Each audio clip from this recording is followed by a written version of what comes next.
Right on time. Just as we went live. So we are live, everyone. Yes. We are live with some of the crew from Alamat Comics. And I'm going to ask you guys to introduce yourselves. Pero just as we went live, Russell joined us. So he wasn't around to hear everything we agreed on right before this. The pre-brief. Okay. Kill. Sorry So for being late. it's Oh, okay. no, you're on time. You're Exactly on time. exactly Yay, on for time. once. That's what it is. As in, I clicked go live, and then you came in. So Great. okay. So before we start with introductions, I'm going to ask the people who are in the live stream. If you have any questions for these guys, we please leave them in the chat. We will try to get to them. And if we don't, well, there's a whole Trece group full of 1 million members. So go ask Budget there. Okay, quick introduction. So, hi guys, I'm Duy of the Comics Cube. I've spoken to Budge a billion times. So, go on, Budge. Oh, yeah. Hi, I'm Budget Tan. The writer Welcome. is speechless. I know. Yeah, this is the part I didn't prepare for. But yeah, I am one of the co-founders of Alamat Comics, and I co-wrote and co-created The Flying Phantom with Bo Guerrero. Take it away. Tony, how about you pick up the mic next? Okay, anyway. Hi, I'm Tony Buku. I'm one of the co-creators of Pinoys. And basically, for most of the books of Alamat, I had a hand in it. It's either I'm the production manager or I do a little bit of lettering, a little bit of sundot here and there. And I've also worked on the compilation for 2 grueling months, trying to contact and connect with people who are in the compilation. Ronald. Hi. Hi guys. I'm Ron Tan. Yeah, Budge and I are related somehow. So that remains to be seen how. So I'm the co-creator of Midnight. I hope you can see the background here. Yeah, we can see. So I co-created Midnight together with Jubes. Yeah, Jubes Sugueta. His real name is Eric, by the way. So Eric Jubes Sugueta, who's um, most famously known as the lead vocals of Itchy Worms, the band Itchy Worms, and you see him in Showtime every day. So we created Midnight along with Alpha and Omega before we were celebrities. So that's about it. You're still celebrities, so Okay, Alright. hello from Yeah, outer we are. space. I'm Aris Lim, co-creator of Pinoys and Anino. And well, during the Alamat days, I've written and illustrated a lot of books which I don't remember anymore. But it's good to see you all tonight. How Hi. about Russell? okay. Lastly, So hi, I'm Russell Thomas. I'm the creator for Archon. It's a space opera superhero comic book from before. It is also going to be a video game RPG that will be released in 2026. So watch out for that. It's currently in development. So hopefully, one part of the plan of that is to bring whichever Alamat characters want to be joining that project. So that's still in discussion, but yeah, that is one of the plans. So that's it for me. Okay. If I may, in the late 90s to the mid 2000s, when I was going through back issues in Comic Odyssey, back issue bins, etc., I would always come across a surplus of an independent American comic book called Aster. And Oh yeah, I had no Yes. idea why we had so many copies of this comic book called Aster in the Philippines until I bought the current reprint of Alamat Origins from Comic-Cat. Pangit na light ko, no? Parang hindi nyo anyway. Reflective. It's a reflective cover. With this beautiful cover by Jerry Alangilan. So, Aster, as it turns out, is very important to the creation of Alamat. So, would one of you like to tell me exactly how this little known comic called Aster helped in creating your Budget is the historian of the group. Yep. So Aster is published by I don't know if they're still around. They're called Entity Comics, and somehow at the height of Image coming out with their own characters, a group of Filipino comic book creators, and a comic book store called Cats, based in Cats was one of their big branches was in Vera Mall, decided to put together a comic book and pitch it, and somehow they got it approved by Entity. And part of the crew, part of the creative team of Aster, it was of course created and drawn by Oliver Isabedra, but the people who did inks, who did pin-ups, who did backup stories were two guys named Jerry Alangilan and Leniel Francis Yu. who are they? Uh, yeah, we're not sure Yeah, how I'm very they're familiar. What the happened to what happened to them? Wherever are they? they were they were semi-successful. Um, There and you go. yeah.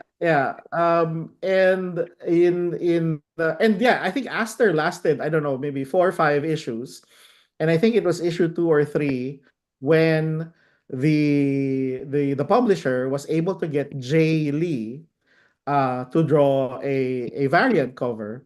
And since he was based in Korea at that time, they said, come on over to Manila and we'll do a book signing. It was around that same time when all of these guys were releasing ash cans. Okay. Because we thought that was the coolest thing ever. And we were selling them in the comic book store called Platinum. So Platinum and Cats eventually became partners, and they said, let's do the Jay Lee signing event at your store, because it was in Robinson's Galleria, which was the newer mall compared to Vera Mall. And since we were distributing our stuff in Platinum, the owner of Platinum was nice enough to say, "Hey, why don't you all come over to do a book signing?" The funny thing was there was only enough space for 2 tables in front of the store. So the book owner said, "Okay, since there are how many of us are there? Maybe 6 or 8 groups. You all have 1 hour each to do signings at the table." Mhm. And so we took turns, and that's how I got to meet most of these guys, because we were switching tables on who could do a book signing on that day. And then, of course, at the most important hour, all of us left the tables because they combined the 2 tables for Jay Lee and the Aster team. So Jerry was there. I think Jay Anacleto was even there, and of course, Neil Yu was there. And they were the stars of the show. So the rest of the afternoon was just them signing Aster. But yeah, that was the moment when little did we know that we would all meet up again and form Alamat. And how did that happen? Ah, Oh, anyone budget Did- budget again. I'm not seeing- I think it I'm- involves another not so familiar artist, Will Sportacio. Oh, who's Yeah. So Yeah. I did. We don't know him. He just invited us. I believe. Magpapasakarya ako pero ikaw pa rin magtuloy budget ano. We got invited. Budget got us together and we went to Will's house at the time somewhere in Balete Green Drive. No, not yet Balete Drive. It's somewhere in Okay. Pasig. It's somewhere in Pasig, somewhere around Robinson's area as well. And nung time na yun, we were all apprehensive. Ako, in particular, I was young then. I was really apprehensive. I didn't really know what's going to happen. So, anyway, budget should continue kasi mas kabisado niya yung nangyari noon. I have memory lapses. I I want to see. will. Yeah, I'll go tell ahead. my bit of the story, then I want to hear everyone else's because I might have made a legend of how it all happened, and it was probably the most boring thing ever. Just before you start, Butch, to contextualize for everybody watching who, we have readers and viewers who were not alive at the time. Well, yeah. Thank you very much. We just got dated. Okay. Age check. In 1992, Will Sportasio co-founded Dinosaurs. Image Comics with a bunch of ex-Marvel artists, including Todd McFarlane, Jim Lee, Rob Liefeld, Mark Silvestri, Alec Larson, and Jim Valentine. I don't know why I said including. Those are the people. Yeah. So, when it made them so big, they were practically rock stars. And I believe Wills is on record that he just did not like the fame. So he came to the Philippines and lived in that house that Tony was talking about. So go on, Butch. Oh yeah, so Wales comes back. That's 1994. And again, thanks to Jerry. If there's anyone in this group that was your number one cheerleader, your number one critic, that would have been Jerry. At some point or another, Jerry wrote to all of us back during the day of snail mail. He had remember he had the PO box in UST, and that's where he picked up his mail. That was the only place you could contact him. He emailed all of us, but I think Russell was the only guy he contacted via an electronic bulletin board. Am I right, Russ? Yeah. Something like that. Honestly, I don't Yeah. even remember the details, but yes, The we deep did get in web. touch. Yeah, An electronic bulletin board. an electronic bulletin board. Yeah, with the Yes. internet at the time. I was so innocent back then. I was asking Russell, can you touch anyone in the internet? I asked him that. Can you tap on him? Anyway, Well, we've reached that time and age, Tony. We can now tap people on the yeah, I actually predicted that we can actually touch people on the internet. Yes, let's See, not- and now somebody is so young watching this thinking there was a time when you couldn't touch people on the internet. Yeah. PG-13. not in a manhandling way, okay? Just to clarify, not in a manhandling way. did not think of that, Tony. I remember Jeff Dunham and Peanuts. So anyway, All right. So it was because of Jerry, who had been in touch with Wills, that when Wills came over to Manila, one of the first people he contacted was Jerry Alangilan. Sorry, the other important person that needs to be mentioned is Nick Manabat. yes. So Nick Manabat Yes. was the winner of the Make Your Own Mutant contest hosted by Phil Bars. Silvers. And that was the first time Wills ever came home, right? Wills became famous because he drew X-Men, X-Factor, Punisher. So way before Image, he came home. And Phil Bars decided to do a Make Your Own Mutant contest where I think most of these people also submitted a mutant, including Jerry. And that's how Jerry got to meet Wills. But it was... and as most of you may know, Nick Manabat became the artist of Cybernary, and up to this very day, I see people, just applauding and are at awe of the work he did in Cybernary. And but he passed away because of an illness. But because of that, Nick Manabat's father became good friends with Wills. So actually, the first base of operation of Wills was courtesy of Mr. Manabat. So the condo where we all met was Mr. Manabat's condo unit. Yeah. And the first time Wills met with Jerry and a small group of us, that was at Nick Manabat's house.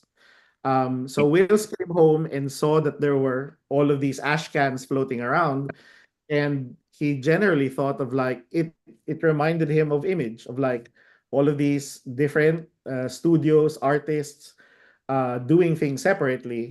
And what they discovered when they formed Image was that they are more powerful when you do things as a collective. So he asked Jerry, who asked me to contact, who can you contact? And really, it was Telephone Brigade. It was beeper numbers. So I called up Carl Vergara, who I then asked him, "Do you know the number of these other guys?" And then he sent a beeper message to those guys and to those guys, and we just said, "Let's meet up at the food court of Shangri-La Mall." We didn't even know what each other looked like, and I think that was the first time I met Russ and your brother, Yeah. and like we met up at that food court, and then Wales comes over, and he said, "Let's talk in my condo." And essentially it was a pep talk was what he gave. So Will's saw all of our stuff, got really excited because it's never happened before. If you think about it, in the 70s and 80s, Tagalog comics was on its way down. No one was doing independent comics the way we were doing. And he saw potential in that, right? Of like was trying to steer us towards, a good direction of like what can you do together rather than individually. And yeah, that was the advice we took away, and essentially was the start of Alamat. You Yeah. guys have any Actually, details to add? Yeah. yeah. I do. There's a small secret story there also. I didn't really get to share it. I don't remember really why not, but uh, prior to the meeting with Alamat, I actually knew that Wills was coming over because months before, regularly, at least every few weeks, we would fax each other. Uh, he was actually asking information about the local comic book. So I was providing him some basic information of the people I knew and stuff like that. So that's why when he came in, he already had an idea who to contact initially, like Jerry and a few others. So I was like, but after that, I knew he was coming. I just didn't know the details when, because I didn't get to contact him the last month or two before that. But yeah, so I wasn't so surprised when I got contact. So we were very excited that it was happening. So I didn't expect the result.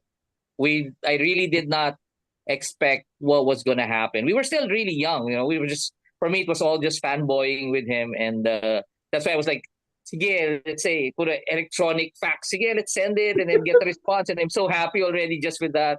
It's a small thing, but back then it meant so much. So when we had the opportunity to meet everybody, in my head, it's like, oh my God, we have a chance to be like Image, which was like the biggest thing at that point in time. So that's just a small part of where I can share. Syempre, the rest is history, wherein we all got together and all of us were just really just looking at the possibilities back then, but also not sure what we were going to do. We were all clueless, we were all kids. And yeah, everything just went on its own. So yeah. I find one of the things interesting because whenever I hear people talk about the Beatles, diba, they talk about the Beatles as if they were this established band that knew exactly what they were doing, etc., etc. And then you find out that they disbanded when they were 27. So I think that again, we have people watching who are much younger and probably can't imagine you guys being in your 20s. So also somebody I called am in my 20s. What do you know? We were We were Also, we were actually in our teenagers. 20s at that time. somebody called Jugs XIV is trying to enter. Jugs, okay, sige. Kala ko ano. Eric Chigueta, he entered. He He's, entered. he's coming in. Ay, Oh. Yeah. Awesome. He just nainggit. came from. He just came Hi, from. dude. Hi, Jugs. Well, While Hi. we're waiting for him, Indie Comics Podcast says hello, comics people. So hello, Mel. Hey, Yo, are you driving, Jugs? up, bro. No, Jude! I'm not. I just finished my gig. Okay, great. Cool. Ang hirap ng sikat na no? Pagigig na lang no? Hindi na pinapansin ng alamat Yes. Nandito Ilang nga beses? ako, di Ayan ba? na nga. Nandito nga siya. Join na He's nga here. That Nandito shows nga that ako. he cares, man. So Mm, welcome. Good to see you. Good to see you all. Hello.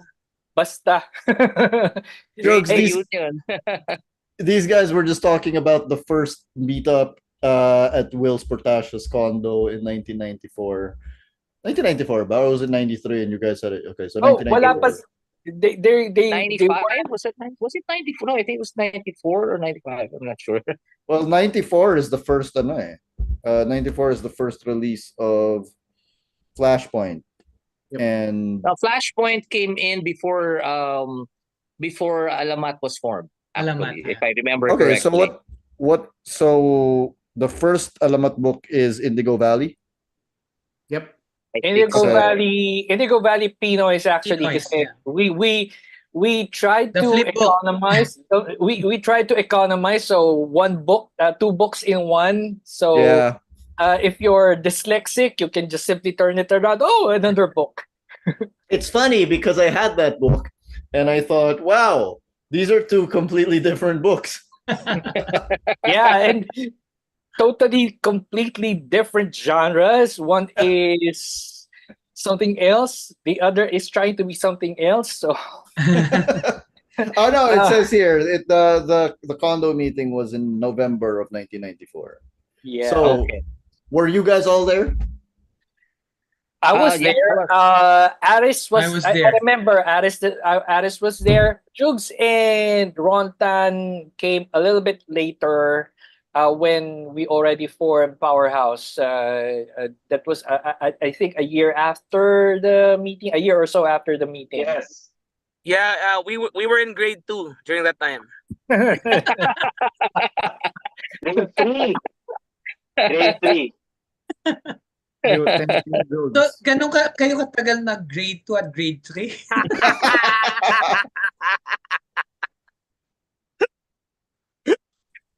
Sorry, You no remember- bad na. You guys remember who else was there at that initial meeting? Most It's of quite a lot of people, I think. we're around more than 20, 25 then. Yeah, a lot 10 of the- companies and yeah. Lacan was there, Mere Mortals, All right. Exodus. Exodus is around 20 people, so probably Yeah. a half or so, around 10 to 15 people were there from Exodus. Who else? I'm not. I don't remember if Carl was there. I don't remember. I don't remember. Was Flashpoint Dave team there? was there as well. If I Was remember Dave there? correctly, Flashpoint team was there. Yeah, but not Carl. Maybe not, but I don't remember David, I Carl think being there. David was there. David was there. David. Yeah. Well, Arnold was there. So who else? Yeah, there was quite a lot. There was a Yeah. it really More was than- quite more a than- number of people. It was a Memento interesting Mori. event. Memento Memento Mori. Mori. Memento Dino, Mori. Yeah. Dino Ignacio. Dino. Was there. Was Jerry there? Yes. Yeah, Jerry was, there. of Yes, course, Jerry was there. Jerry How was about there. Edgar Tadeo? Was he Not there yet. also? Not No, yet. Okay. not Not yet. yet. Edgar joined us when we were doing Pinoy's na.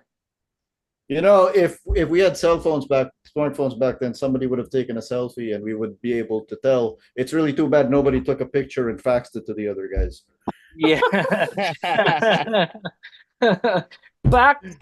What Yeah. the fact is that? I think we were using still the beeper thing at the time. Yeah, no Beepers beeper. were beeper. the thing at that point in Beeper. time. No texting back then yet. Well, meron na, but not that extensive. Still phone calls mostly. And each phone call was like more than 10 pesos each. Back, well, still 10 pesos each, more nowadays. But If you have 100 peso load. My key takeaway so far from the history of Alamat was, wow, technology has really, really changed. Yes. Yes, definitely. Yes. Uh, Definitely. so let's talk about your issues in this book.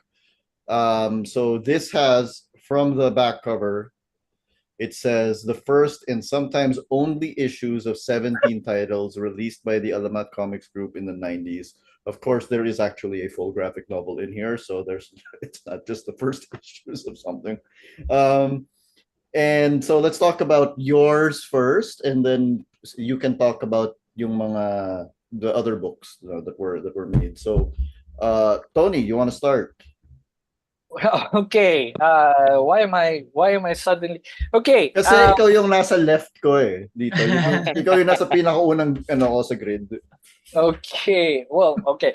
Anyway, so how did I get involved in Alamat? Tito Tony. Tito Tony. Shut up. Shut up, Ronald. Yours, they were a pain back then. Now they're Anyway, so how did we start sa Alamat? It's actually Aris's fault. Aris and I were actually not really direct core workers, but we worked at the same place. It's a nondescript place called Pizza Hut. Okay. I was a server. He was already a manager. Along with George Romel Tamayo. He and George Romel actually worked together in several branches. And then when we started, I think I was transferred to SM. Delta. Delta. Okay. No, Delta. I think I was borrowed there for a couple of days or so kasi kulang yung crew. And then that's where I got to meet Aris and George. And then when I saw that, okay, they also draw comics. I also created a few characters back then. Doon kami nag-start, and then yun nga, through Jerry, we started, they did, he and Romel. George Romel Tamayo did the first Ashcan of Pinoys. I wasn't really still involved back then kasi bigla na lang dinagdag yung isang character ko para magkaroon naman ng laman ng konti ako as co-creator. Kaya whenever George tells me, bakit co-creator? Kasi co-creator lang naman talaga. I'm not the one of the full creators. Anyway, nung time na yon, when we met sa Platinum, ano na lang, I'm going to pick and choose kasi I still have memory loss from that time. I don't even remember yung first na exhibit natin sa galleria until now. I'm still trying to make sense of that picture na nandun ako, natakban ako. Anyway, so when we started doing that, we actually we met Eric Santos back then. And then with Alex Santos and his crew. And I think we've already met Jugs and Ronald nung time na yon kasi nandun na sila sa exhibit. Nag-attend na sila ng exhibit na yon. And then we were going down the escalator from Platinum and from the exhibit. I think that's how Powerhouse formed. So, historically speaking, that's the time na my headache started. All of my headaches started. We started doing books. We started planning kasi Pagan Press, nagprint na sila ng mga books nila for along with Ricky Santos. By the way, Ricky Santos, hello. Shout out to Ricky Santos. He's actually, we're trying to still raise funds for him kasi he's currently undergoing dialysis. And nung time na yon, nag-form kami along with, na-meet din namin pala of course, I have to mention Fernando Reyes, aka Ferres, our hentai man. Okay, so He's the one who did TKS. So, nung time na yun, naka-slate na yun eh. So, we started with Indigo Valley and then I had the idea of i-flip book natin para makatipid tayo sa publishing, sa printing, all of those nung times na yun, ano, in order to get funds, we gathered, well, Eric mostly gathered mga sponsors, printers, kaya nung time na yun, may mga ads kami ng calculator and stuff like that. So we tried everything to be able to publish the book. So at least Indigo Valley Pinoys got up to two titles, two issues. And then we did TKS and Shadow Comics. And a few other issues of a few other titles, including Scions, well, Shadow Scions, sila naman yung flip book. And then a few other titles na I got involved in was yung Paul Medina's Pugad Baboy, yung PM Junior's Pugad Baboy Tales, and of course yung Pugad Baboy Adventures na hindi included si Paul Medina, hindi siya nag-drawing, but mostly Alamat artist yung mga ano doon. Special mention to Ed Tadeo kasi although di ba Ed Tadeo is very very famous now, sikat na siya, di ba? Nagsimula siya sa Indigo Valley Pinoy's Pugad Baboy. There. Pahabol. Aside from that, nung ginagawa ko tong book na to, I saw by Lance, okay, ako rin pala ang nag-design nito, nag-produce nito nung time na yon, and a few others. Even Dampier, I forgot that I had a hand in Dampier as well, in terms of layout, pati yung production, pati yung pagpunta sa printer. I'm actually, I don't really use the word proud that much anymore, but I'm proud of Dampier kasi siya yung isa sa pinakamalinis namin na ginawa in terms of quality. Kundi lang masyado siyang makapal nung time na yon, yun nga, early technologies, early adventures, ang dami pa namin errors nung time na yon, may mga nakakat sa gilid. So right now, yun na yung mga finifix natin. Okay, that's me. Thank you. Tony and Aris, do you want to talk about Pinoys really quick and like what it's about and what your original plan for it was? Si Aris muna. Okay. Well, I remembered it's really Tony's fault because we were actually assembling the first issue. And it's Tony's assignment to do that. And I think we're running out of time. Malapit na yung, there was like a convention or something. Wala pa rin lumalabas. So ang sinabi namin, nag-usap kami ni George na what if we assemble something that's the ashcan and then present it to Tony? Just invite him that it's already available. So I am still working in Pizza at that time. During break times, I draw and then I write. So that's why Tony scanned actually a scratch paper for art as art boards, no? Mostly scratch paper, so I will draw and then he will drop by and then get those materials. And I was assigned to actually have this Asian cover, which is, sabi mo nga, Tony, trial and error. It's known as the Katleya notebook. Kasi the first ashcan was like a Katleya notebook. It's only like, there's a logo of Pinoys, no artwork. It's colored light blue. And then after that is the ashcan. And I remember presenting it in Platinum. Sabi, at that time, the hot artist was Jim Lee. Sabi nung sa sa Platinum, wow, I like your art. It's like George Safino. At that time, sabi ko, George Safino, who's that? And then sabi niya, yung sa Death's Head ba? Or there's this title eh. That's it. Sabi ko, yeah, I don't like that. Sorry, Terror Inc. Only to find out maybe a year after, wow, what a wonderful artist. So that's something. In George was quite worried at the time because I think in Exodus, there's a similar character. It's, if we have Tama Rao as a character, Exodus says T. Rao. and over the phone, pay phone, black phone, and then Romel was saying, I'm in Galleria. They have this character. It's Tirao, and I remember saying, Tirao, maybe it's Tangaraw. So I was trying to actually make, I know. Pasensya na Exodus no. I was trying to make Romel confident that we will be able to meet the deadline. And then we were able to meet that, and then the Ashcan was seen by Jerry, and Jerry very open with arts. So he started meeting with us and really boosting our confidence.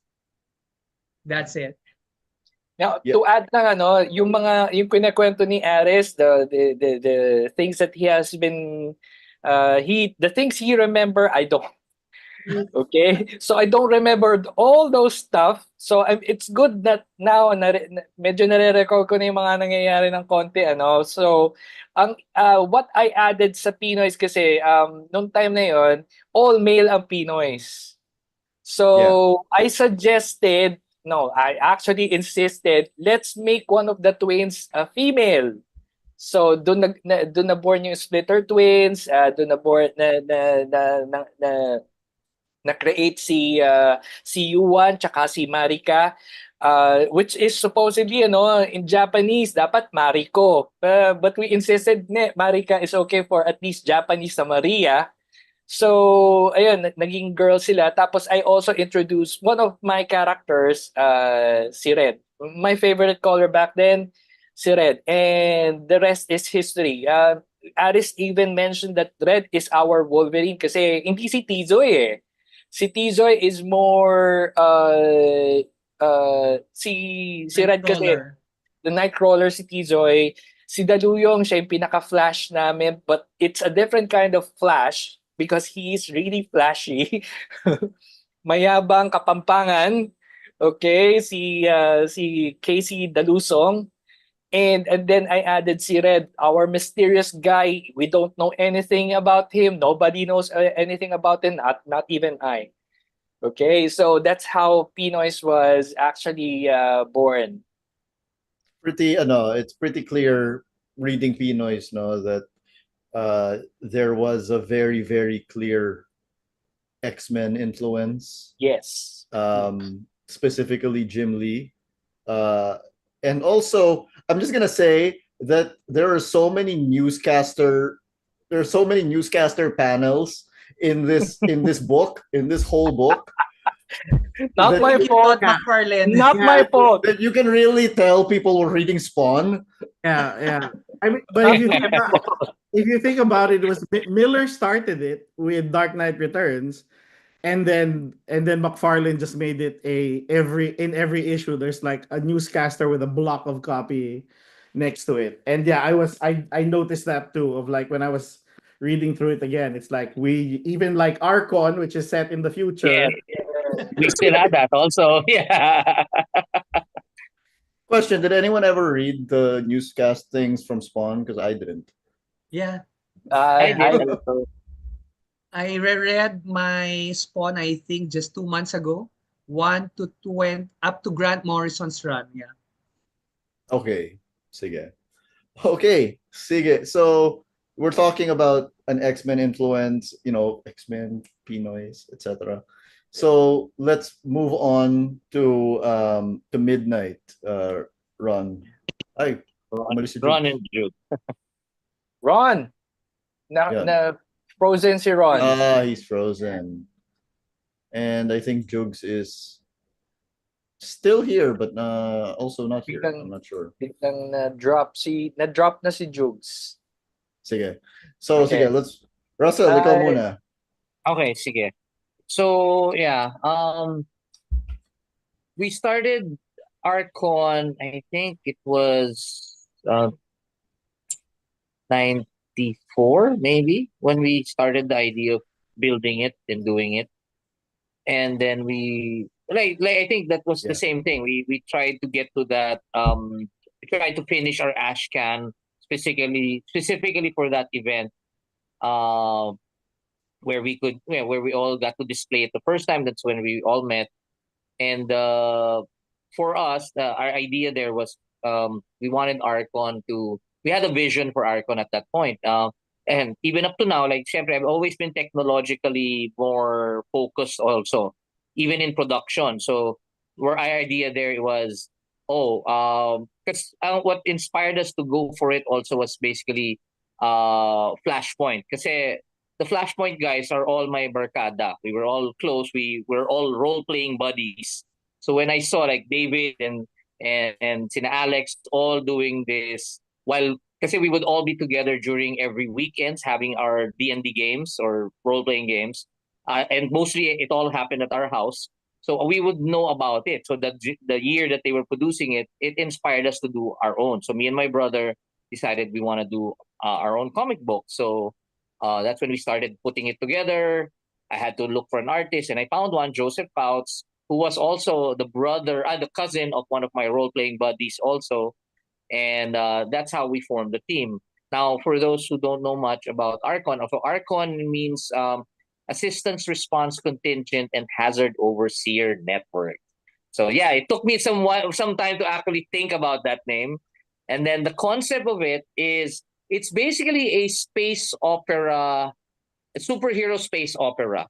It was inspired a lot. The big influences there was Legion of Superheroes, Yes. Guardians of the Galaxy, the original Guardians of the Galaxy, actually. And Question: I think when you say the original Guardians of the Galaxy, do you mean the original four or the Jim Valentino stuff that was out at the time? The like The one with Starhawk.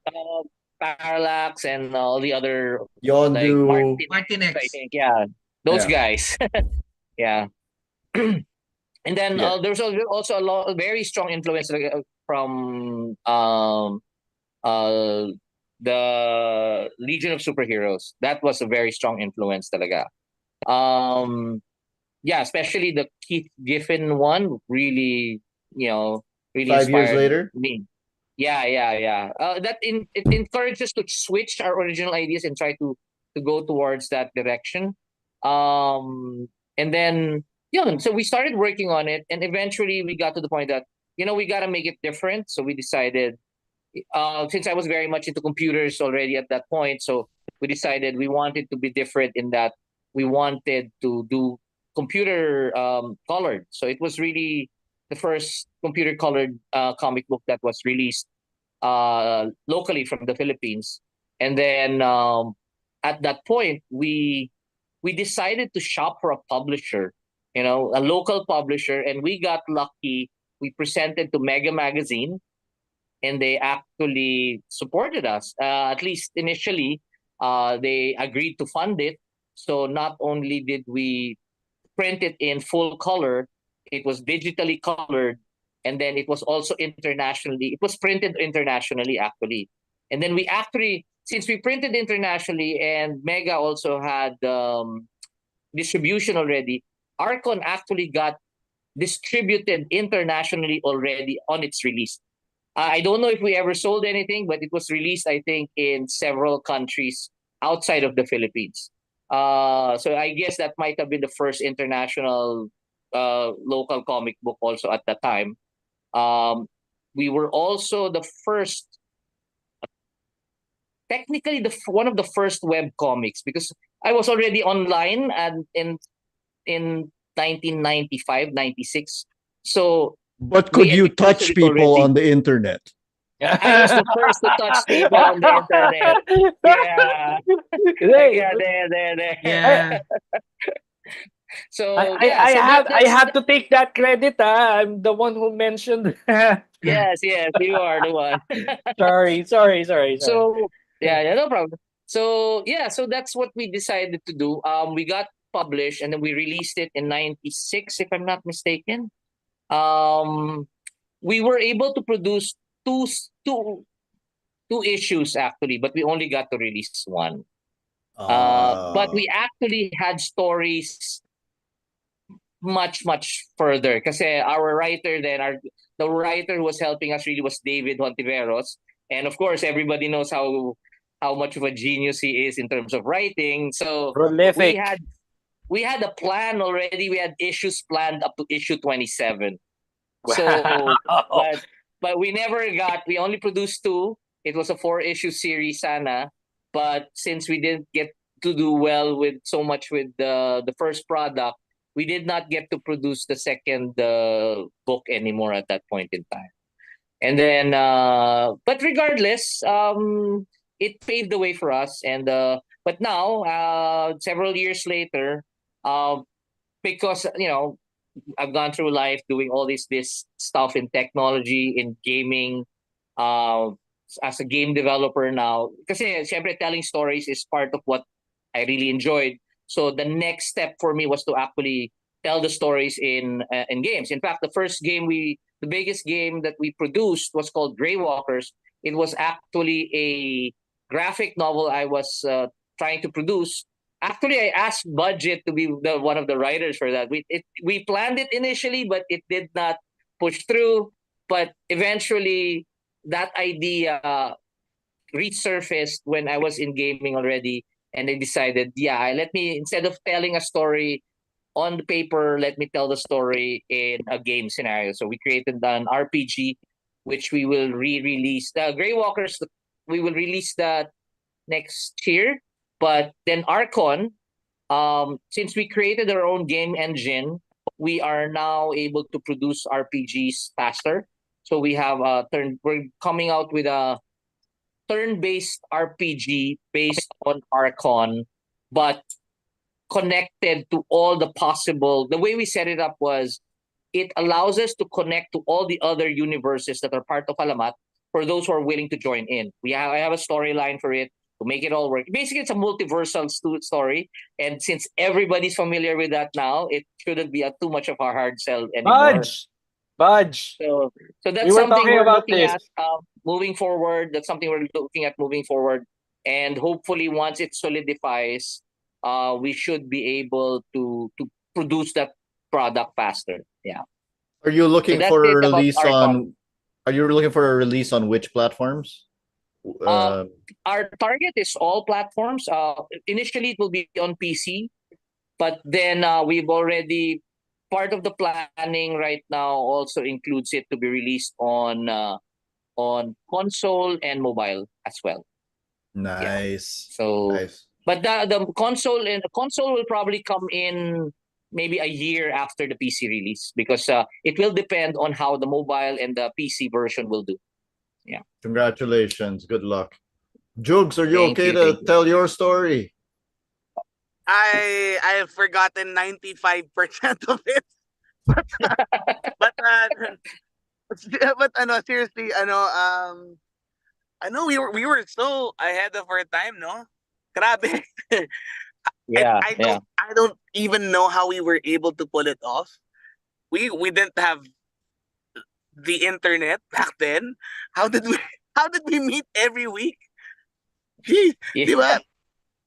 It was because of Budge and Tony and Russ and all these siraulong creators. Oh my god. You were crazy. And we were just kasi Ron and just to tell you, Doy, Ron and I have been classmates since like grade school or whatever. And we've been parang swak kami creatively. He was always the artist and I was always the writer. But parang kunwari, we had plays and I would direct and he would act in it. Yung mga ganun. So we had chemistry already. Pero nag-isip ko ngayon, puta, tayo pala yung um, independent comics that parang 'di ba? Parang wala namang independent comics dati. Alam mo 'yun, ang galing. Um, who were the J Brothers? What was their comics before? Exodus. Exodus. Yeah. I remember then because they worked um for a comic like comics Komiks, right? Actinet, yung mga ganun. Yeah. So we had chemistry already. Uh-oh. Nag-isip ko ngayon, puta, tayo pala yung Wow. Multiverse. Uh, Independent comics that Parang di ba? Parang wala namang independent comics dati. I'm trying to Ronald! mute him, pero hindi ko siya maano. Who were the Grey Brothers? Ronald! Ronald, may ano ka, may feedback loop tayo. There we go. Ronald. Okay. There. Okay, Ron, ikaw Jogs. naman. Sige. Well, before... Sige, kayo naman eh. Kayo naman eh. Ronald, sige, si Jogs was just telling us this, that side of the story, no? Regarding yung Shadow Comics and Midnight. If you wanna... I think he's frozen again. Yes. I think he has a connection issue. Might be a connection issue. Pero, Jogs, you were talking about how you're the writer and he's the artist. So, do we have you to thank for the fact that Midnight is really a parody of superhero comics? We didn't know what we were doing. Midnight. Midnight is drawn like Spawn, pero kalaban niya yung tito niya for some reason. Tapos, he's like, I can't even save her when I can't even save myself from Uncle Herman. We didn't know what the hell we were doing. We were just having fun. We were fans of comics since we were like grade 5, 4, 3, mga ganon. So we were just having fun, and we were just trying to make our own thing. And then we said, fuck it, let's Xerox it. Let's retrograph it. Oh my god, why do you have the copy? Oh, that's a book. Okay. And then I think Ron would be better to explain the story. I'm just He's frozen again. The history. It's so nice to remember the history, especially knowing what budget was able to create and do. And I'm just so proud of you, sir. I think every time we ask Ron to speak, he freezes. So let's do it now, Ron. Come on. Sorry. You're no. Yeah. Am I clear? Yeah. Yeah. Hello. Sorry Maybe for the he's shy. issue. Ron, ang connection mo ba is 14.4? This was way back. No, I hope you can hear me. So yeah, Jugs and I were classmates. And then I was into art, not really into comics immediately.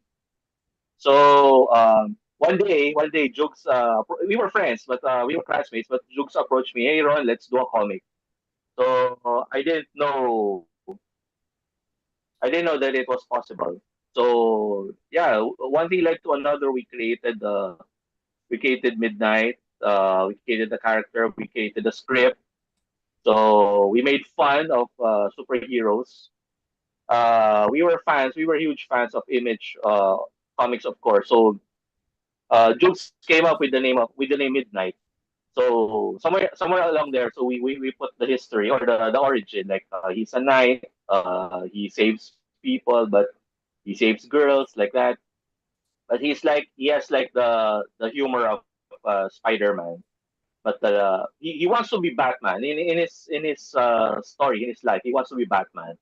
So he doesn't know if he exists or not. So but he wants to be Batman.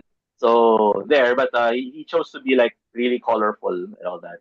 So there are plans to release a new issue so to explain the demonic origin of his uncle, how his uncle turned into a demon and so and so. So that will be revealed hopefully soon under the Alamat banner as well. So we are seeing a continuation of Midnight many years later. Awesome. So that actually goes into one of the questions on the chat now. Kasi Alexander Season is asking if there are plans to release issue to explain why can't I mute him? Sige. Alexander Season is asking if there's any consideration in reviving some of the unmade projects. So I guess also consideration in continuing some of the projects. So I guess the answer is yes. Okay. Can I answer that as well?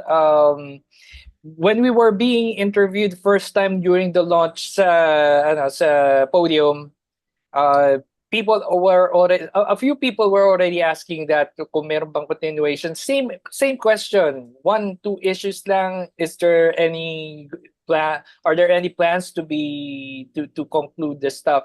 Aris, George, and we started talking. We are planning to do a one-shot graphic novel containing, well, I'm not sure if we're going to continue from number 2, but I think we're gonna get a few stuff from number 2, continue from there, and finish the saga once and for all. As in, it's really just one shot to finish everything. So as for Sir Paul Medina, I know I also worked on that, yung ang Asong Hindi. I do know that it's only 2 issues. I remember now that it's only 2 issues. I'm not sure what Sir Paul's answer is going to be that. I'm gonna talk to him again. We were actually talking last when was that? July, August, last September. We were talking. I keep mentioning Sir Paul. Sir Paul, collaborate ulit tayo. I'm not sure if he remembers if I'm the actual guy that was working on the book, but I'm gonna remind him anyway. So we were so starstruck because that's the actual first time that I met Paul Medina in person. During the time that we were working on Ang Asong Hindi and the Pugad Baboy Adventures, I have not seen him. But again, anything is possible. The comic industry right now, I think mas receptive sila as compared to back then. We were almost giving away our copies of Pinoy's number 1 and 2. I don't have any copies because of that flood thing. All my copies, including the international comics, my Spawn 1 to 4, Wildcats 1 to 4, Wetworks 1 to 4, all of them got flooded. So I don't care about those. What I cared about were the original art. Some of the original artwork were with me. Yeah. So anyway, the flood guy, I was in Malabon back then. So sana wag nang mangyari ulit, So we do have plans to finish stuff. And then Russell mentioned the game stuff. We're gonna talk about it. Pag natapos niya, I think we're gonna talk after if we're going to insert some of the characters. And Budget and I are cooking. Well, actually, I'm cooking something. I'm just conniving. I'm just coercing Budget to join me. I'm trying to. It's like this. Alamat never really stopped. We just kind of went our separate ways, and then with the compilation, I realized a mistake I did that I made back then. I gave up. So I shouldn't have really given up. Right now, I'm still motivating myself to continue with the work. It's a little bit hard because of the work I'm doing. It's going to eat up on the actual work that I need to do. But I've already started on. We have a few bit of plans. Budget and I are talking about what can Alamat become in the next few years. What will become of the comic book industry next in the next few years, and we're actually hopeful. Okay, we're actually trying to me personally, since I've been on the production side, I'm trying to look for avenues na how can we do this without having to dig around for funds so much. I realized Patreon and GoFundMe has been around for a while, so that's probably an avenue. I actually created an Alamat comics group Patreon earlier before this. I'll probably rehash it later on. But if whatever happens, Alamat is going to be twofold now. Hopefully, this will come to fruit. Come to fruition. Sorry, come to fruit. Uh, there will be two alamats. Hopefully, the original alamat will be the ones na yung mga gustong mag-join ng alamat, gusto nila ma-publish sa alamat under the alamat banner. Technically, anyone can use the alamat banner so as long as they ask budget. Okay, that has always been Our glorious leader. that's always been our policy. So as long as we know that what you're going to do, what you're going to use it for, it's okay. Then yung mga oldies na alamat members ng group, kami, sina Aris, sina Russell, sina Ronald will be under Alamat Origins for the original group. So anyway, the ideas came out during the launch as well.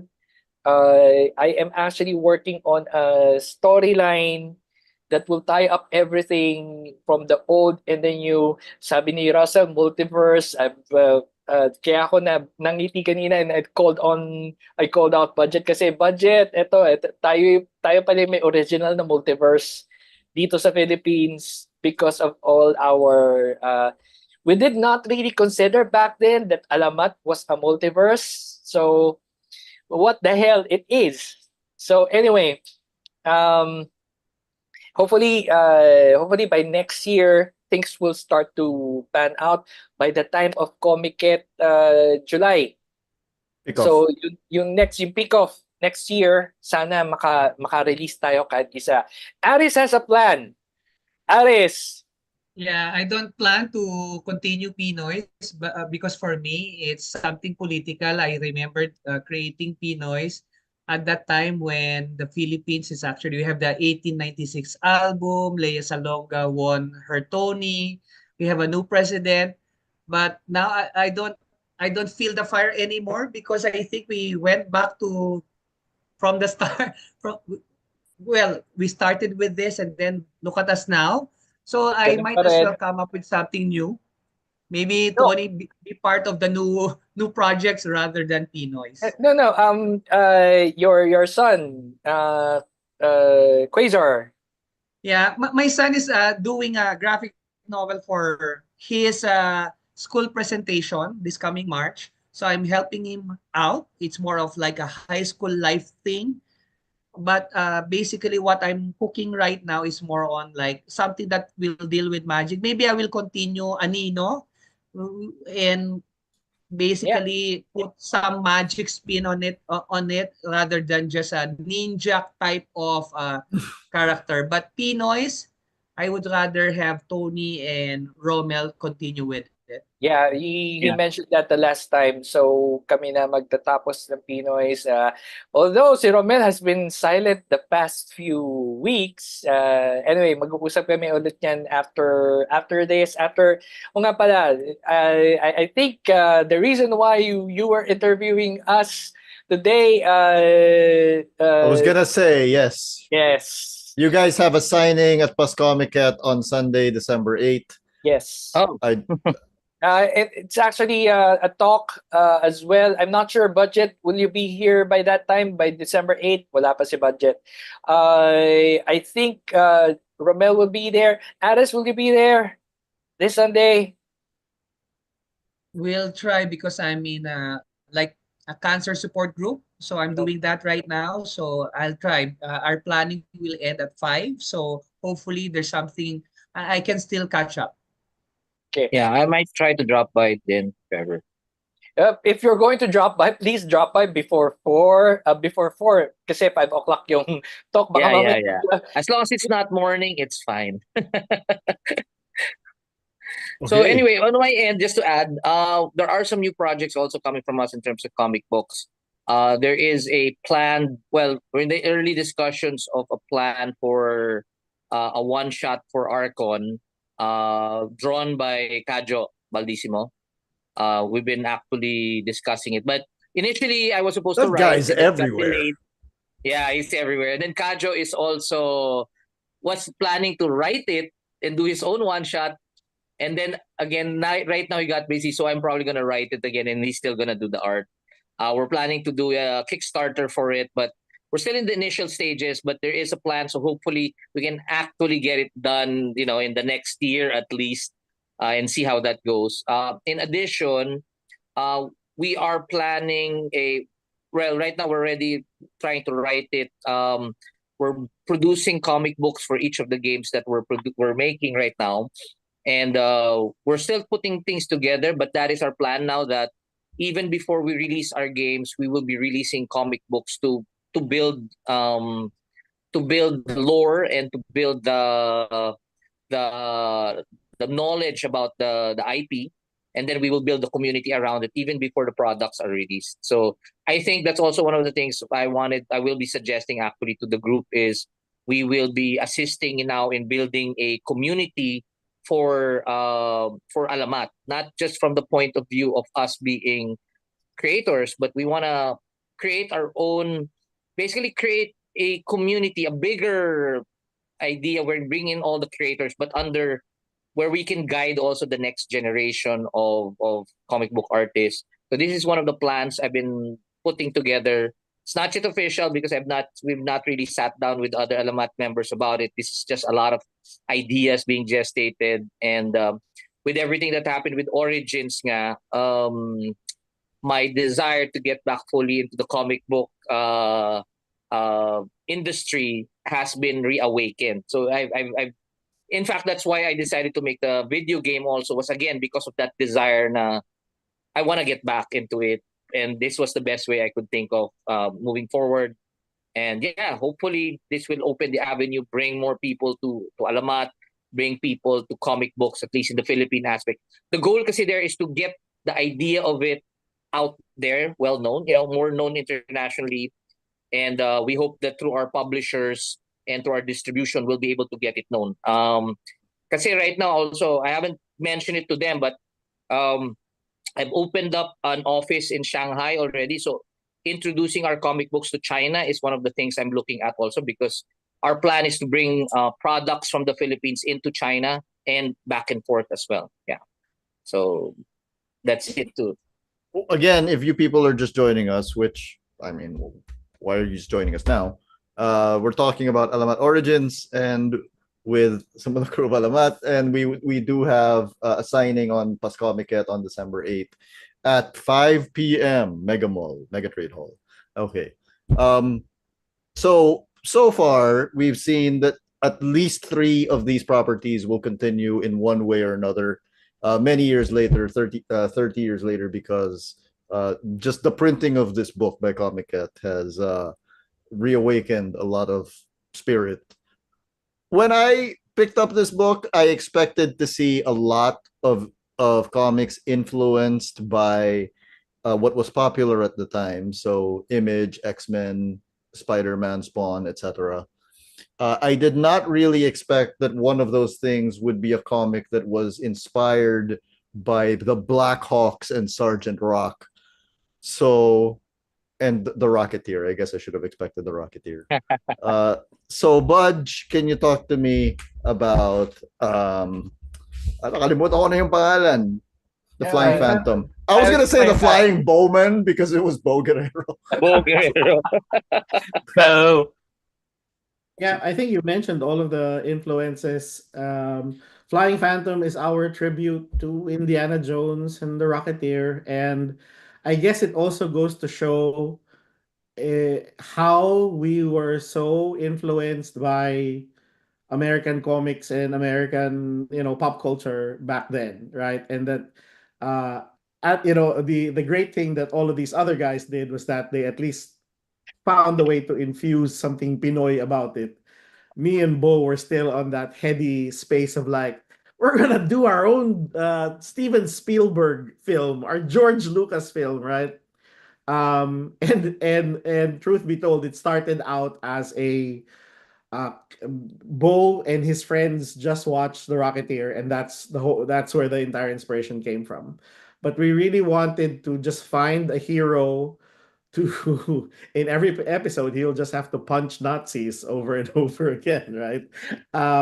But yeah, we just wanted to do good old fashioned pulp hero, and mixed with sci-fi. So he was one of those super soldier type characters that was sent on a mission and he almost died. The mission was to stop the Nazis who had somehow developed the atomic bomb ahead of the United States. And when he got the bomb, so the bomb was about to be sent off. Turns out there was a traitor in his special squad, inspired by Sergeant Rock, the losers in GI Joe.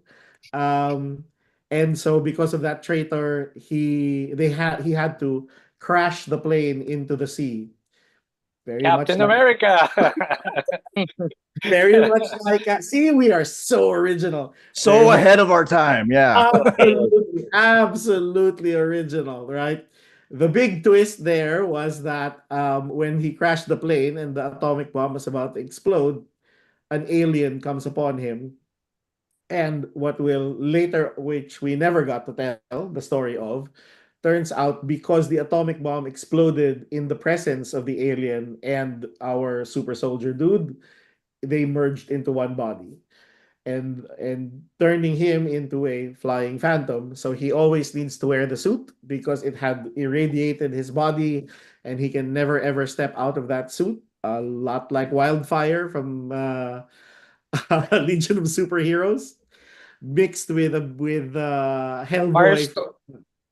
Yeah, with a little bit of Firestorm rolled into there, and of course the art was heavily influenced by Mignola's Hellboy, right? Nola. Mike So Minola. yeah, I mean, looking back at that story and reflecting on it, it just we were if you look at it, even with Jug's story and Ron's story, we were just really all having fun, wanting to copy, our favorites and just give it a twist and make it our own.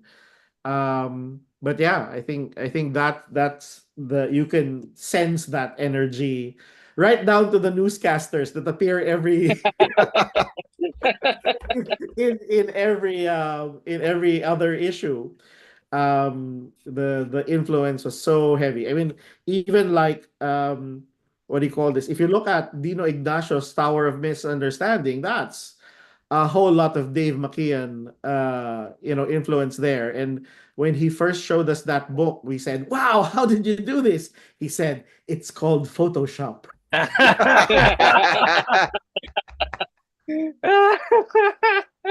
And he launched it at Mars Disco.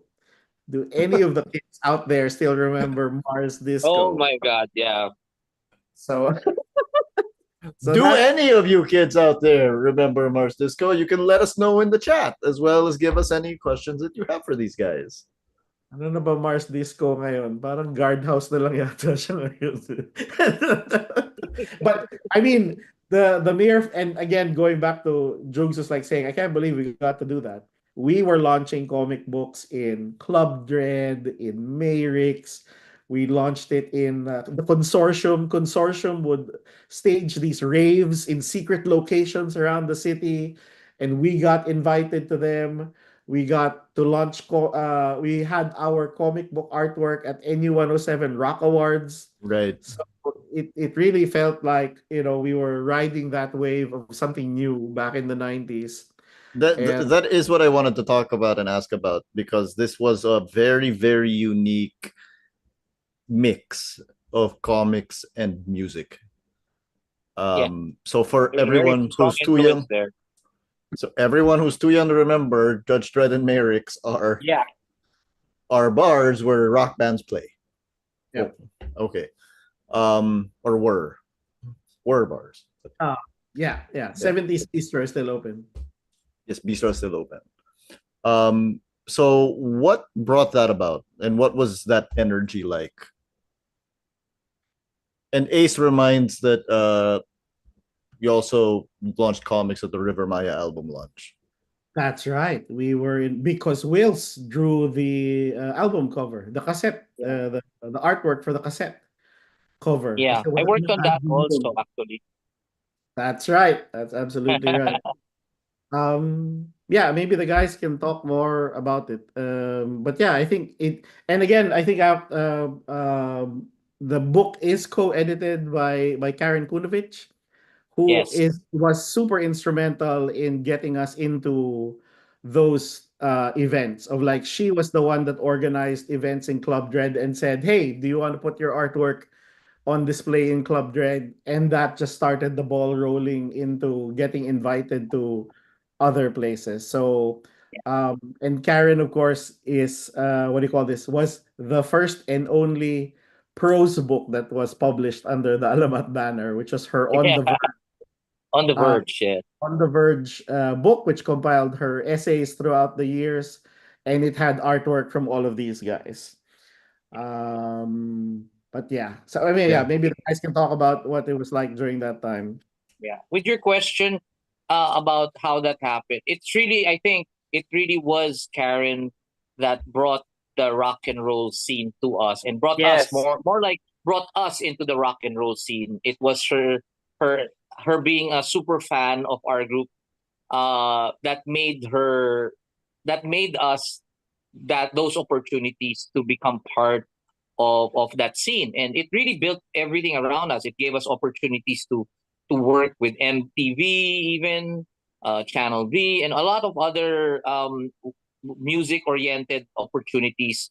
So definitely Alamat was also heavily influenced by her presence. So we're very thankful for that, at least to Karen and that her contribution, and her being our biggest fan, and I guess Supporter.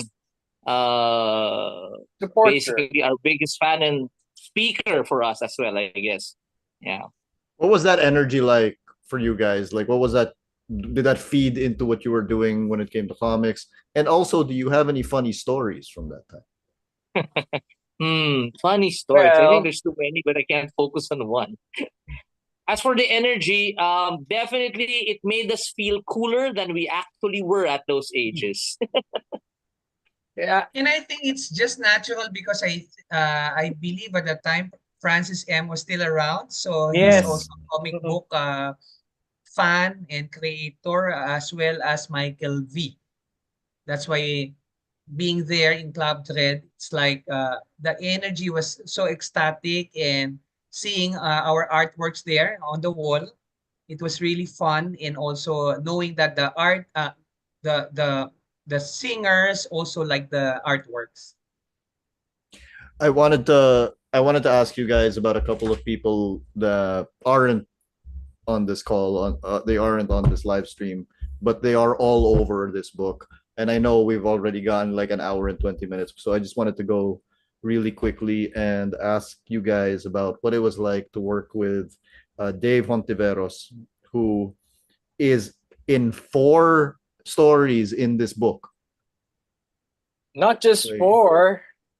he's Not, credited in 4, so if there are more, There's more, I'll have to look definitely more. through it. Yes, okay. he is all over this book. Yes. I What? guess. Okay, go ahead, go, Tony. Go ahead. No. I just want to say categorically, I don't really know David that personally. I think it's still Budget who can tell stuff about David. But from what I know with David, he's very, very strict when it comes to deadlines. I was there one time at Russell's house. They were finishing. I think they were finishing the second issue of. Yeah, maybe that might have been the second issue. Yeah. It's probably the second issue of Archon, and he was grilling JJ about the deadline, Yeah. and JJ was making a lot of excuses. I was like, and I mentioned to, and I butted in. Oh, JJ, I also do that.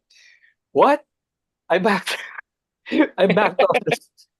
That's what I remember from David. It's very, very strict. He's very, very focused. And as far as I know, uh, even though I stopped at around 2011, 20, I think it was 2010, 2011 when the storm hit That's when actually that particular storm actually was also one of the reasons why I stopped, because I got disillusioned. All my artworks, all my comic books went down the drain, literally, flooded. David went on. Okay, he had several other titles out in his Alamat titles that were in his name. So I mean, if I have at least half of his focus, half of his what's that word? His prolificness. I probably have at least a couple of books every 2 years or so, at least a book a year.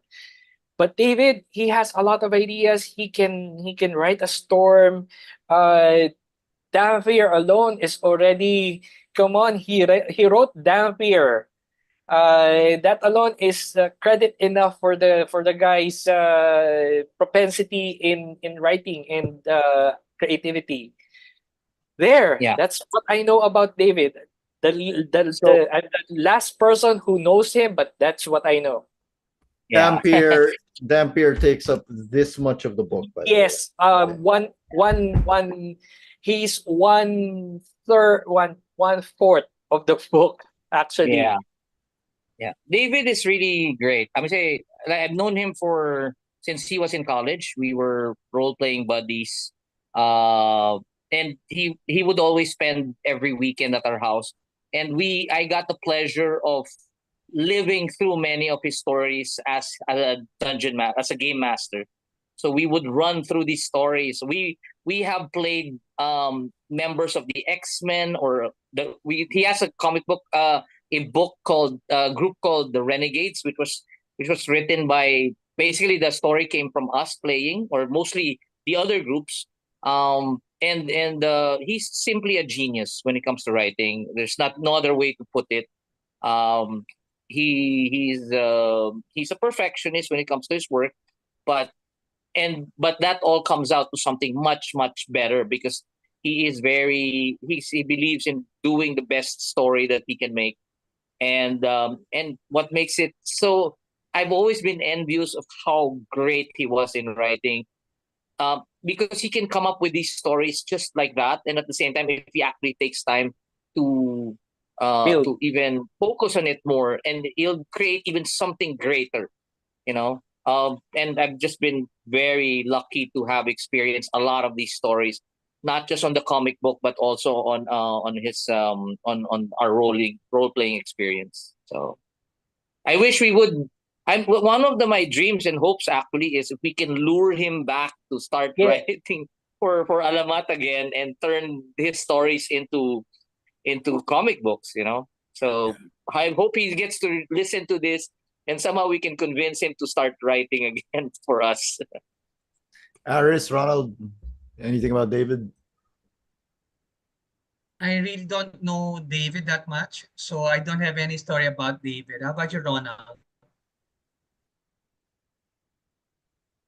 You're on mute.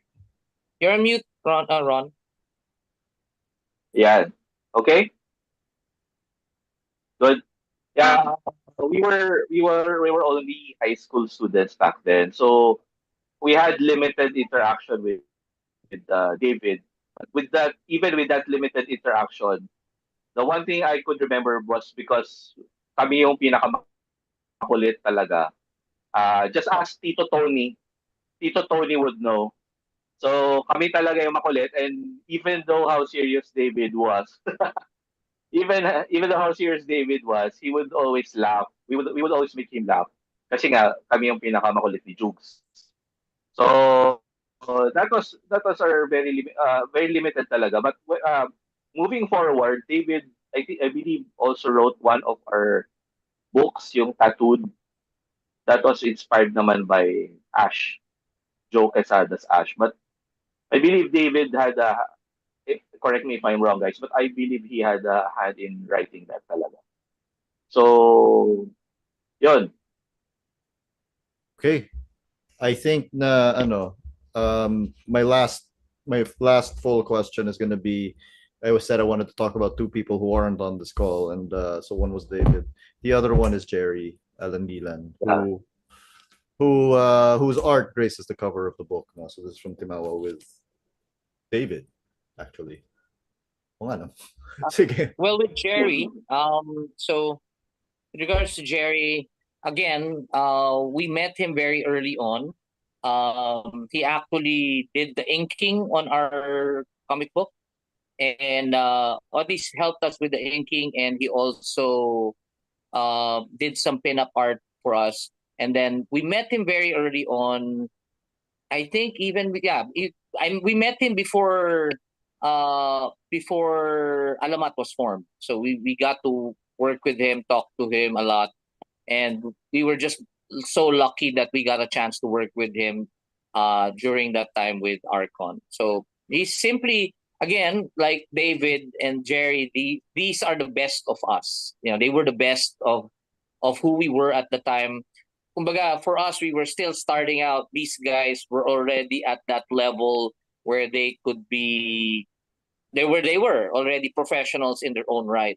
Even before they got a chance to be really discovered, they're his perfection, his craft was already on that level where it was very mature and very advanced already. So Jerry was always leading the way for us to look. This is parang this is the guy that we want to be in terms of art. David was the one we wanted to be in terms of writing. So they were, I guess, you could say, our our idols within our group. These are the people we look up to, and we try to emulate and be like as we were trying to improve ourselves. Yeah. So how about the rest? Well, if David is the prolific writer, Jerry is the prolific artist and also storyteller. Both of them are great storytellers.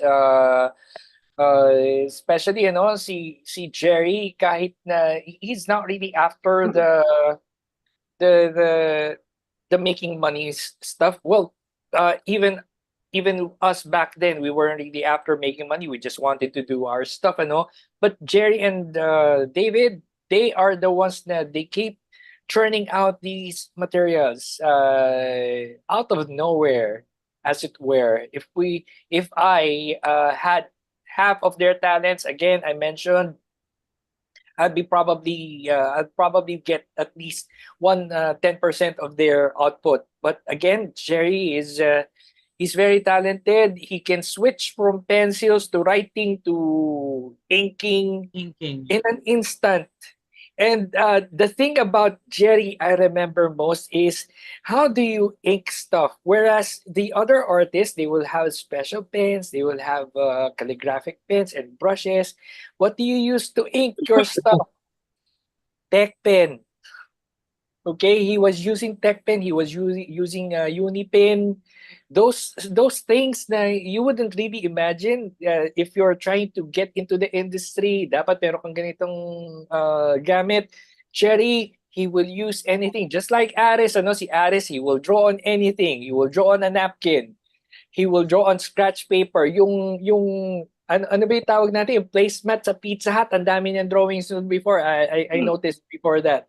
Ang dami niyang mga drawings sa Jerry is basically the same thing. He can use any instrument. He can draw on anything. I think that's how he created Elmer and Wasted. I think that's how it happened. So everything from scratch. I think we have to emulate some part of that. Instead of me thinking that I have to be in front of a computer to do something, I've started actually sketching anywhere. Again, after the launch, I've started drawing again. Yung last yung September na Comiket, I was there, I was inspired by Edgar. Edgar and Alden was there. They're our artists for Pinoys back then. I was inspired by them. I started drawing. They got inspired by me. So we inspire one another. And these two people, David and Jerry, they're actually inspiration to all of us because without them, Jerry and David in particular, there wouldn't really be Alamat. Okay, although we keep saying that Wills is the father of Alamat. It's actually Jerry and David who are the root of Alamat. Yeah. Yeah. Yeah, my exposure is more on with Jerry rather than David. And one thing that I still remember about Jerry is it's really very open, really very welcoming. And that was before Alamat because of Wasted. I was one of those lucky people who will actually get an ash can whenever an issue will be finished, and then he will mail it to me. I was working in Governor Force at that time, and he was living in Mm. Sampaloc.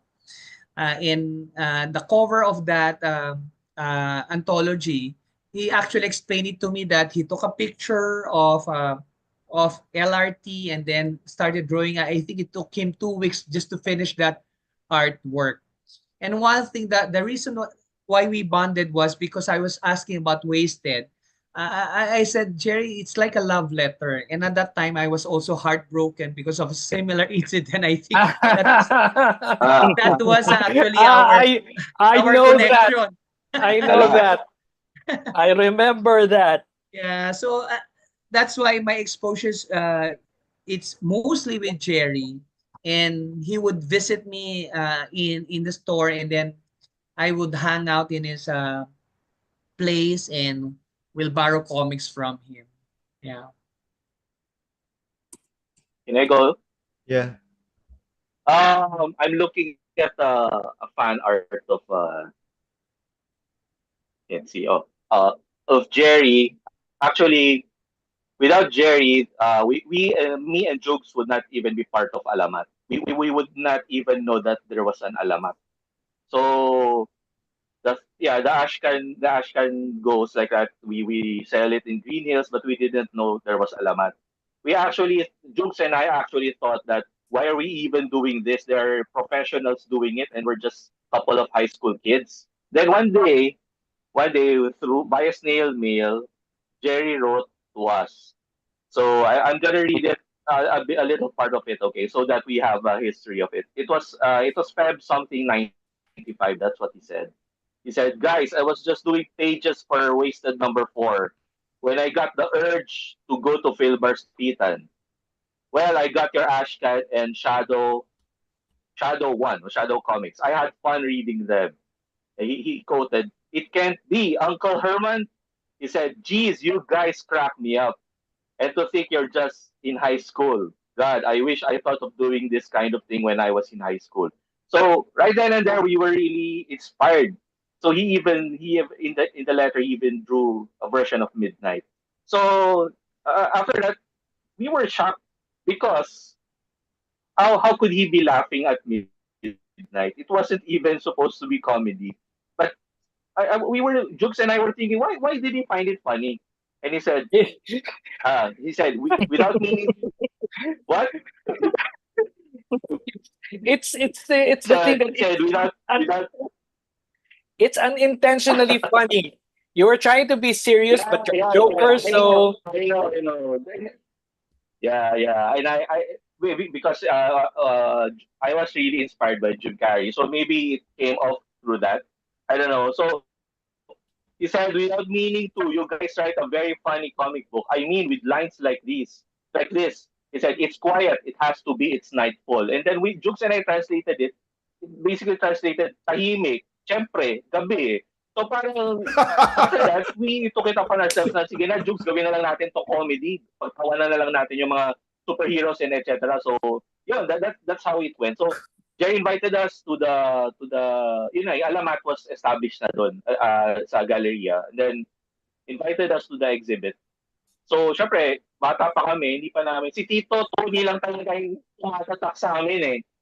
Tito Kasi Tony sabi sa amin, talaga. No? Tito talaga kasi sabi sa amin, ilan taon na kayo? So, joke lang, sorry. So, actually, yun nga, yung interaction namin with Sir Jerry, yun talaga, he was the one who invited us to join as Alamat. He said, join us in this renaissance of Philippine comic books. He said, okay, sige, sali tayo. And then, yun na, every week, Jukes and I would join the meetings at T-Bar, Galleria. So, Actually, nakalimutan nga ata ni Budge yung name na yun, T-Bar. So, okay. So, T-Bar, yeah, T-Bar. Yung galing. T-Bar, T-Bar. Yeah. So, It's a the floor, inspiration. it's a floor below platinum.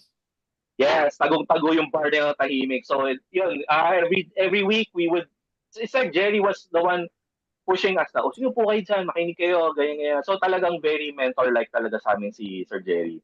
So, yun na, talagang right then and there every week, makikita namin yung new pages of Lakan and all. Parang grabe, joke. Sabi ko, ang lalaki ng drawing nila, tayo nasa bond paper lang, nasa Oslo paper lang. So, ganun pala yun. Tapos, Oy, by the way, yeah. By the way, trivia lang ano, T-Bar was actually one of the first internet cafes nasa mall. Okay, just to ano, ano ko lang, i-call out ko lang ang T-Bar. Without T-Bar, wala tayong meeting place noong time na yun. Sino na kaya ngayon, no? Tito Tony, thank you for that tidbit. So, actually, thankful din ako kay Tito Tony. Tito Tony talaga, no? Kasi again, kami, Shadow Comics, sometimes Jukes and I weren't able to attend the meetings and the exhibits and the comic book launches, being in high school at the time. So, I think eventful din ang Alamat because through that, nabuhayan din talaga yung ano ni Jukes. Music niya. Kasi nga sa lyrics and all, yun na yung music, going towards the music connection lang. So, I would always jokes nga, Jokes, pare naman, ako yung gusto mag-artista bakit ikaw yung naging artista? Pero yun na, natatawa na lang kami. Pero, yun nga, going back, your high school, we're only high school, Sir Jerry invited us and then we were there. We didn't know what to do. We were feeling out of place even. And then, one day, the group said, sali namin yung Shadow Comics, yung si Midnight doon sa Powerhouse, which is yun nga si Tony na yung parang nag-handle ng mga letters, yan, mga layouts, ganyan. So wala din si Tony, iiyak na yan. hindi rin kami mga sasama doon kasi we didn't even know what the plan was. We just had a comic book and then someone would just guide us. Sige, send nyo yung itong page na to, etc., etc. So, yun, the rest is history. So right now, yun nga, I know it's a long time coming. It's long overdue. Pero parang I owe it to Midnight, the character, and to Jukes, to eventually release something. I know there was like an online thing during the pandemic, pero hindi ko rin siya natapos because alam mo, crazy yun. So yeah, nabuhay because of Origins. And to people and to fans who listen and who ask us even now in the comment section, what's next? Maglabas pa. And to you, of course, Duy, for inviting us here to talk about Alamat. So hopefully, yun na nga, may plans din si Russell. Sabi niya, lagay daw si Midnight dun sa video game. Sabi ko, sige, why not? Let's talk about it. So hopefully, kasi si Tito Tony talaga, no? Gusto rin niyang mag-collaborate on a project. So, sabi ko, sige, basta pasok sa schedule, why not, diba? So, yun. So, hopefully, and God willing, lalabas siya ulit si Midnight under Alamat. Kasi to be honest, I was busy with other things. Like the Weng Weng comic book. I don't know if people know me for that. Yun nga, the Weng Weng autobiographical comic. So I think it's time to go back to my superhero roots. I owe it to Midnight, to the character. Congratulations, everyone. I'm very happy for you guys about the publication of Alamat Origins, and I'm very happy that it seems to have awakened a new creative surge within you guys. At least one of you will be at the signing. We'll be giving a talk at Mega Trade Hall sa Pascomicat at 5 p.m. on December 8th, this Sunday. Yes. That will be me. And that'll be Tony. Yes. And speaking of you, Tony, Budget just messaged me asking to close off this stream. Could you please read the dedication at the back of the book? Okay. To Jerry Alangilan, whose friendship, creativity, and commitment to the craft inspired us and showed us what was possible. To Mike Simbulan, Kuya Mike, who gave us encouragement in our books a space. And to Danny Ocampo, who avidly read the comics and gave us support at the countless events.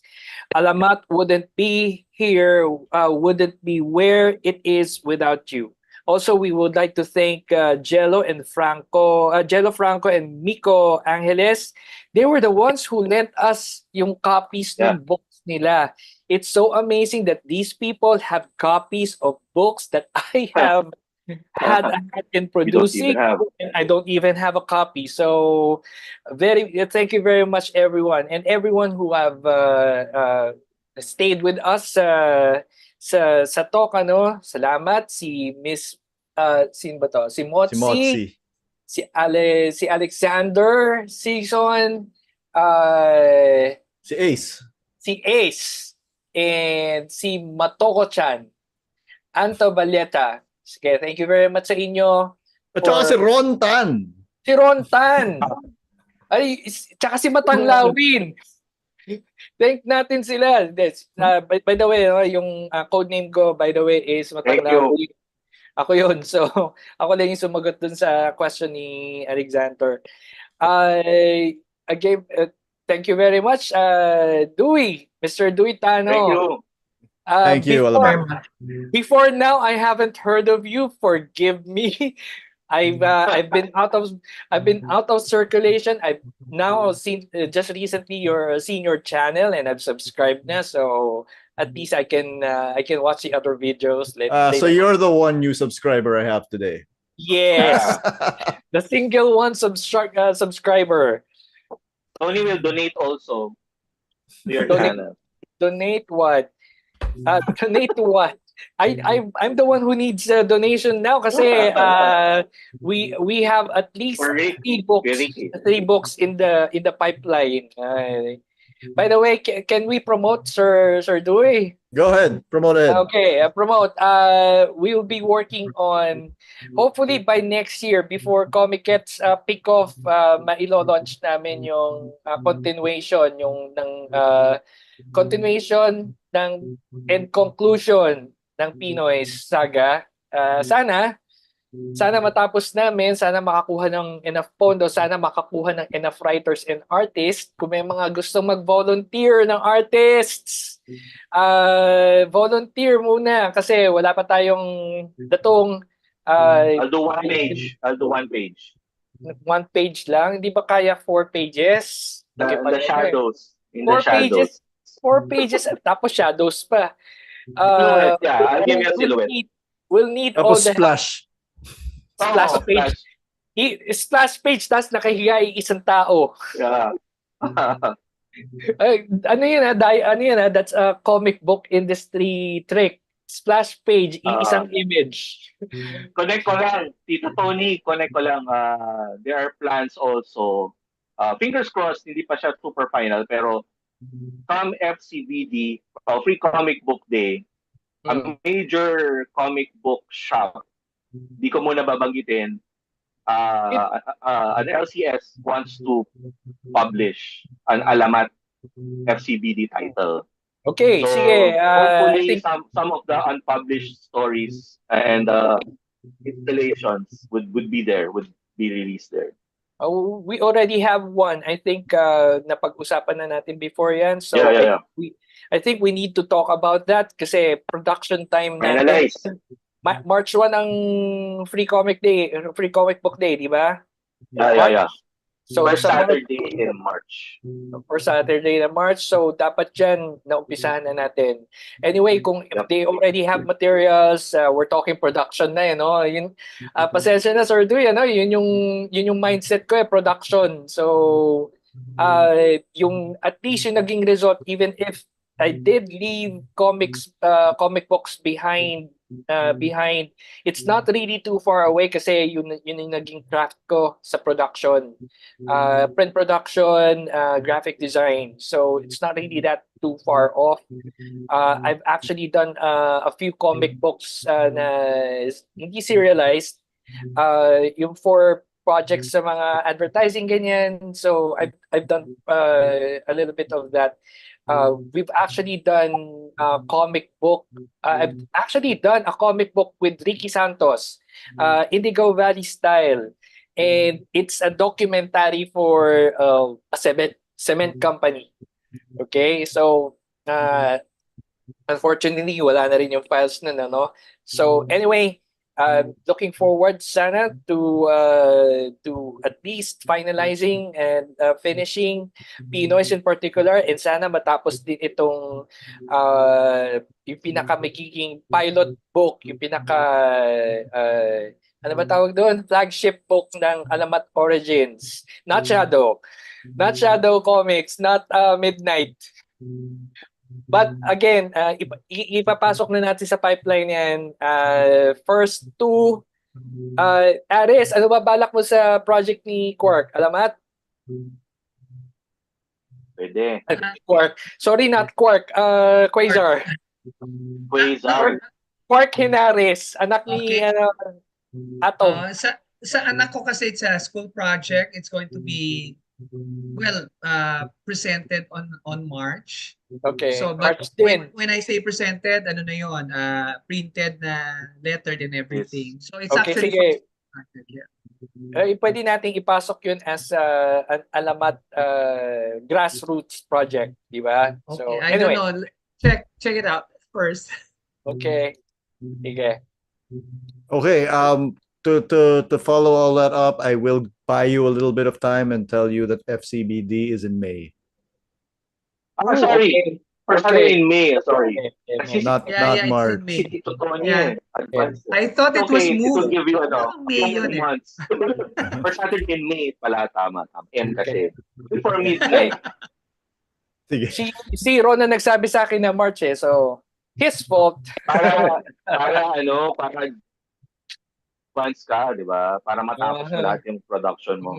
No, actually, no, sa production, 2 months in advance yung deadline para at least ganun yung ginawa namin sa pick-off. Kaya lang, kinapos pa rin ang oras because of certain technical issues. And Tama ka, Ron, March, dapat matapos. Para walang typo. Tama diba? naman. Tito Tony, para walang typo. Ilan ba dito? Okay. No, yan yung mga mistake na dapat na hindi na ulit pero na ulit. That's going to be solved in yeah. Okay, spell check. Spell experience. Congratulations, Okay. everyone. Thank Congratulations. you. Thank you. Maybe see you on Sunday, Tony. Yeah, you'll be there. Okay. Well, see you. I'll try to make it. Okay. Okay. Thank you, See you guys. Thank you so much. Hope to see you Take there. care. Bye. Bye-bye. Bye. Bye-bye. Good night. Good night.